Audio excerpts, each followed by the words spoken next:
Hi guys, and welcome back. This is episode 5 of The Result Show. The Result Show. And today we're looking at intimate relationships. Are you ready for an intimate relationship, David? Indeed. By intimate relationship, we're talking about husband, wife, boyfriend, girlfriend, that kind of... Exactly right. Yes. So obviously we live in an age especially where you've got lots of different ways that people can get together and, you know, kind of like form partnerships and other bits and pieces. So this is stuff that applies to all of those. So again, there probably should be a caveat, which is if we're talking about, you know, males and females and other bits and pieces, it's for our personal experience, but you can take it as read that, you know, any type of relationship is fine as long as both people are enjoying it. So when we say intimate relationship, we're essentially talking about sexual relationships. Yes, lovers. Lovers. Yeah. Okay. So how do we bring NLP into the bedroom without it sounding odd? Anchor of the week.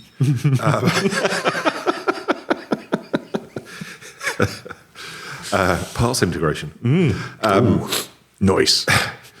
So, you know, when we were talking about family in the last one, conflict, we said it goes with the territory. Yes. The same is true in intimate or sexual relationships. Goes with the territory. There's a reason for that, which is where we would step out of the realm, really, of NLP, hypnosis, dominant therapy, more into the realm of Huna. Because we can explain it from an astrological point of view. Is that when people first start dating, they haven't moved in together, they haven't made a commitment with each other. That's what we call a fifth house relationship. And the fifth house is the house of fun and romance. Oh, like the song from Madness, Welcome to the House of Fun. Welcome to the House of Fun, absolutely.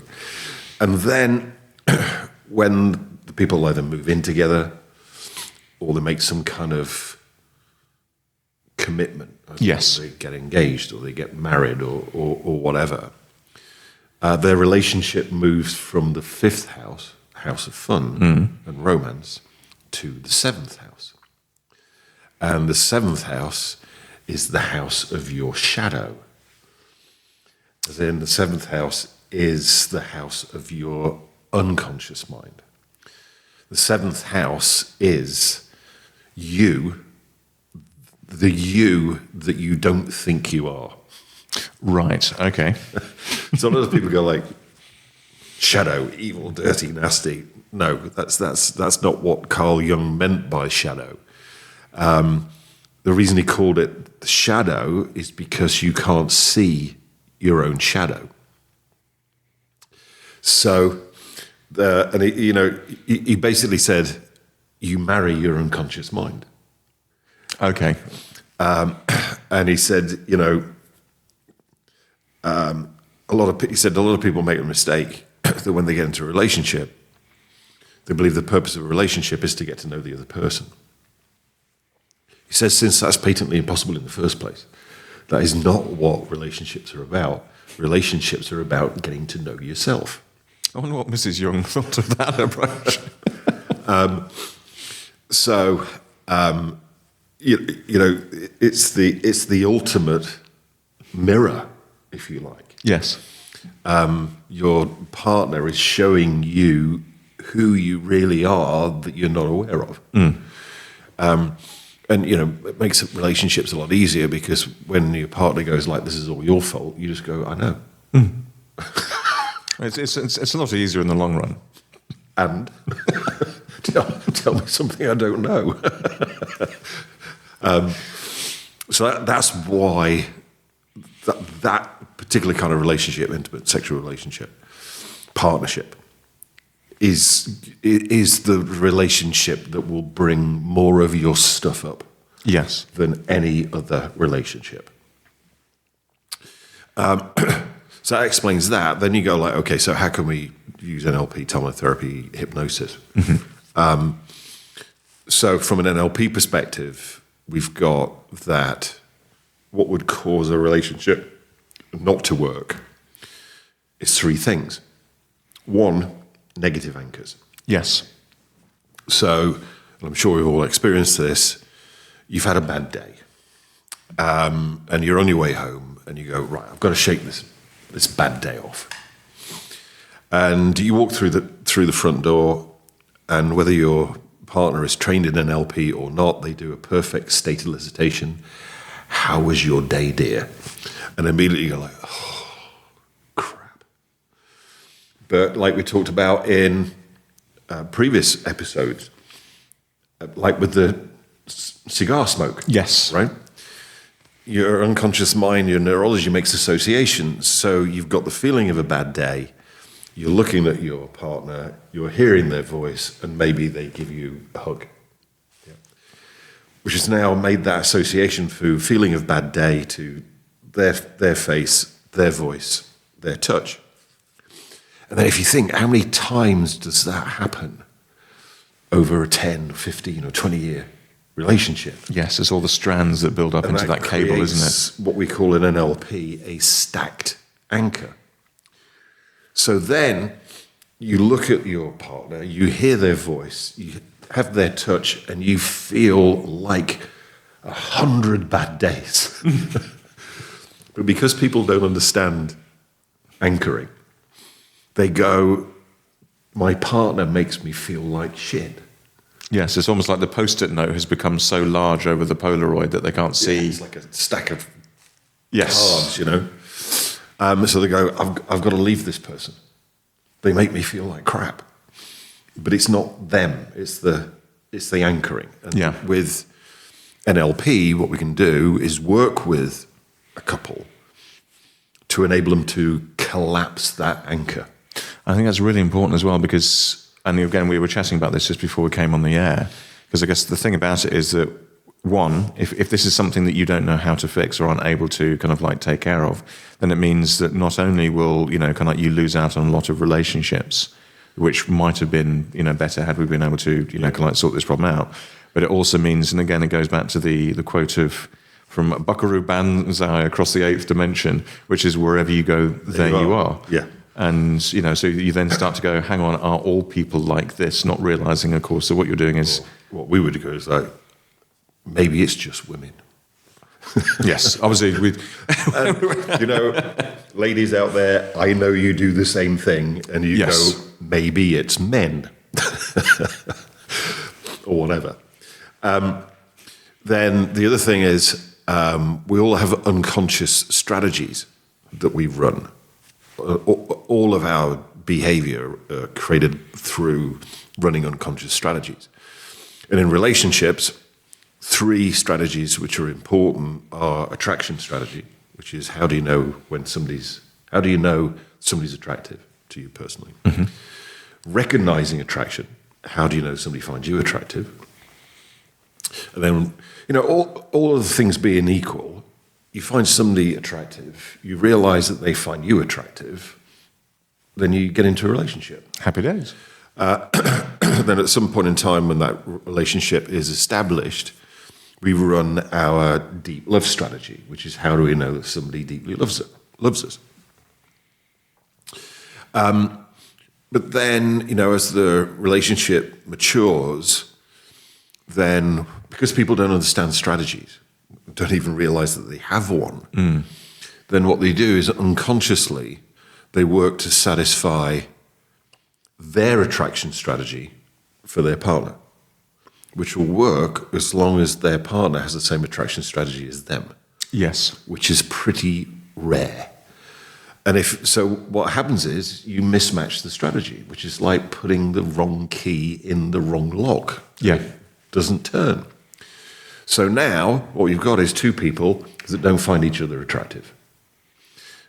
Also, unconsciously, what they do is they work on satisfying their recognizing attraction strategy for their partner. Yeah. But it's different key, different lock. I suppose all this is stuff which is happening when they've been carried over the threshold into the seventh house. Because you've obviously got a hell of a lot of dopamine and other bits and pieces that nature is putting together to make sure that the species continues. But when that has worn off and you're basically left with what it actually is there, it's then a question of saying, are we are we projecting on somebody else something that they're not going to, reciprocate with? So ultimately what happens is you've got two people in a relationship.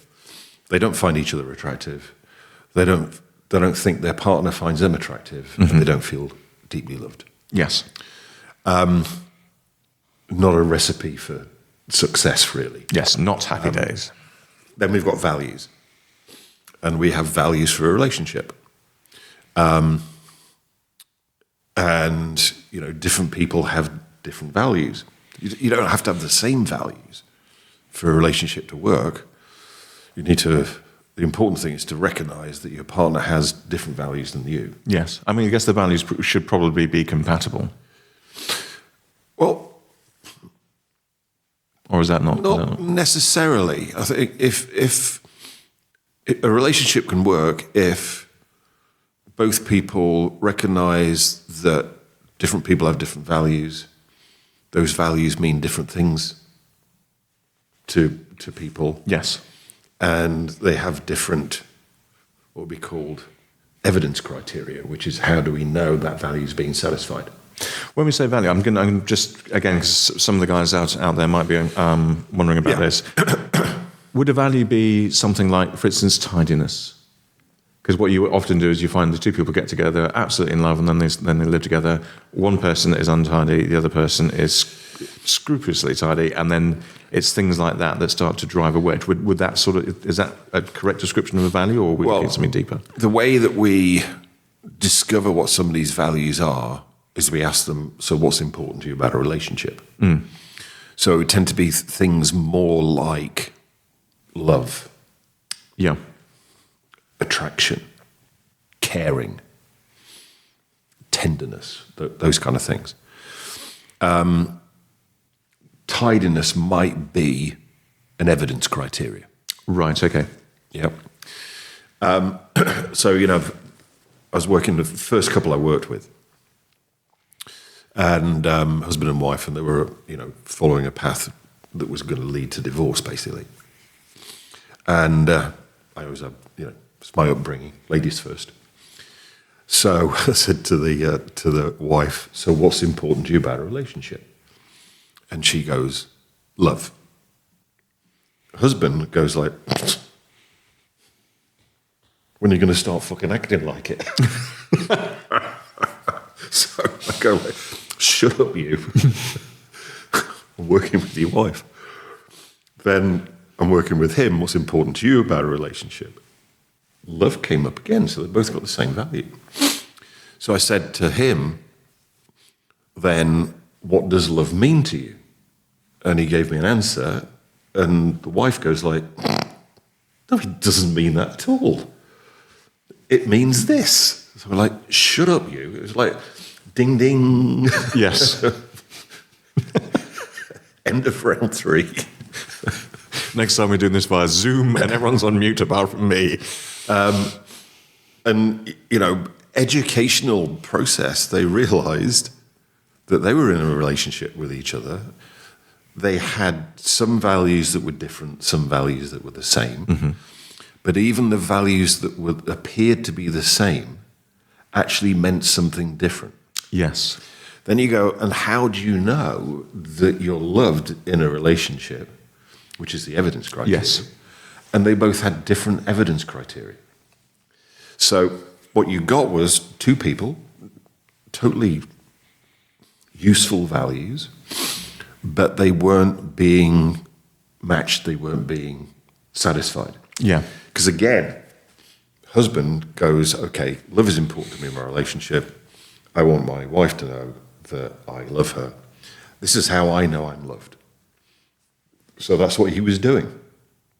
Buying her beer and... But it wasn't her evidence criteria for being loved. So he's working like crazy because he wants his wife to feel loved. Yes. But it's not working because it's the wrong key and the wrong lock. And when you kind of like hear about these things, when I was a kid, I think it was like 50% of marriages ended in divorce. I think it's probably more like 70 to 80% now. Especially with after COVID. And then you hear about the NLP perspective, negative anchors, unfulfilled strategies, unfulfilled values. Is it any surprise? And, I quite often go like, we should be taught how to do relationships at school. But, we're taught significantly more useful things than that, like the Battle of Hastings is 1066. And you've got to be really careful with information like that because you could have somebody's eye out with it. Ta-da!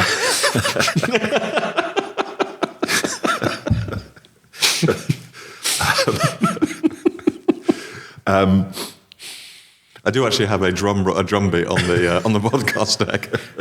What I might do is drag it closer for the next one.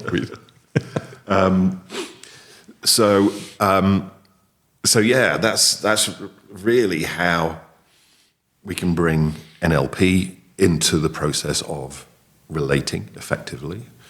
Obviously, a similar thing to what we talked about with families is releasing negative emotions. Yes. From previous relationships. I mean, like one of my students, Brad, always used to refer to the negative emotions around relationships as being the luggage of life.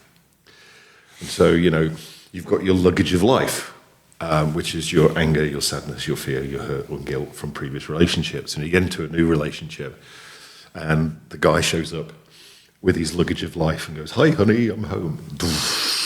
Yeah. And his partner comes in and goes like, "Me too." And the hall is filled with the luggage of life. Yes. From previous relationships. So with timeline therapy, what we can do is enable people to let go of the luggage of life, if you like. Then if we bring Huna into the equation, then, again, unique to this particular category of relationship is the energy of attraction, the chemistry, the spark. And Huna would teach you how to not only maintain that spark, but increase it. And this is the opposite of what happens in most people's relationships, is that, you say, how's things going? Well, it's okay, but, the honeymoon period's over. Yeah. Well, that means. Or they go, the fire's gone out, the spark's gone. Whereas Huna can actually teach you how to maintain that, how to reignite it if it's gone out. Yeah. And also how to, because most people think that the energy of attraction decreases with the length of the relationship. Whereas with what Huna teaches you, you can actually have that energy of attraction increase the longer people are together. Yes, that's a question, because obviously this whole, familiarity breeds contempt, but that's only one viewpoint. It can also breed contentment. It can breed, kind of like...